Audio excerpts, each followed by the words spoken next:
Assalamu alaikum wa rahmatullah. Bismillahirrahmanirrahim. So, general nasiha as we walk to Maghrib. So, the last thing we're talking about is having your children be under control in the masjid. But here's something else. When you're going to the masjid, or when let's say you're in the prayer, right? Slow down. Slow down. Where you running to? You come in, you miss the first rak'ah. Okay, it happens. You miss the second rak'ah. Okay, it happens. But you shouldn't be doing a speed rak'ah when you're making up your rak'ah, your rak'a'at. You shouldn't be doing that. You have to have the same khushu' when you are making up rak'a'at that you missed in the salah as you would have when you were praying with the imam in the first place. I see this a lot. People just flying through the salah. And at first I thought, okay, maybe I'm getting a little older, so maybe I'm praying slower. I am more mindful of what I'm saying. And if you're like that, it's going to naturally make you slow down because you're thinking about what you're saying. You're not just, a parrot just repeating or a monkey just going through the motions. There's some purpose. You're being very purposeful, in what you're doing. It's not to just get it made and get it done.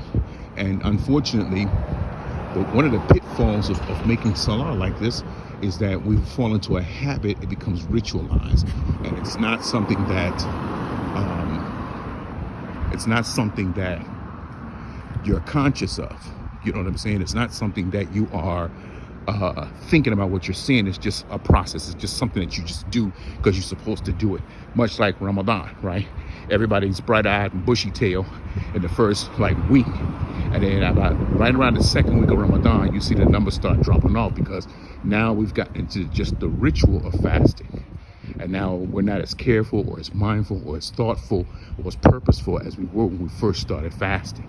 So the newness of it has worn off. So when you're making up the salah, slow down. The other thing, as I start to turn this corner here, the other thing is when you are in the salah, Rasulullah sallallahu alaihi wasallam, he said the imam is appointed to be followed. So you can't just be in the salah and move when you want to move.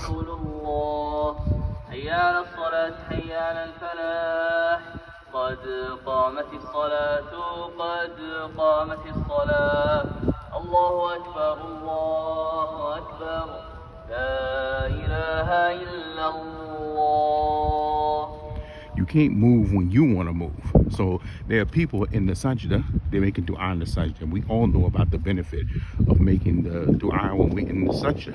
But when the imam says Allahu Akbar, you gotta cut the dua off. You can't finish your dua and then when you get finished, you sit up. Because then that means what? That means you're not really following the imam, you're following yourself. You move when you want to move, you sit when you want to sit, you make sujood when you want to make sujood. That means you're following yourself, you ain't following the imam.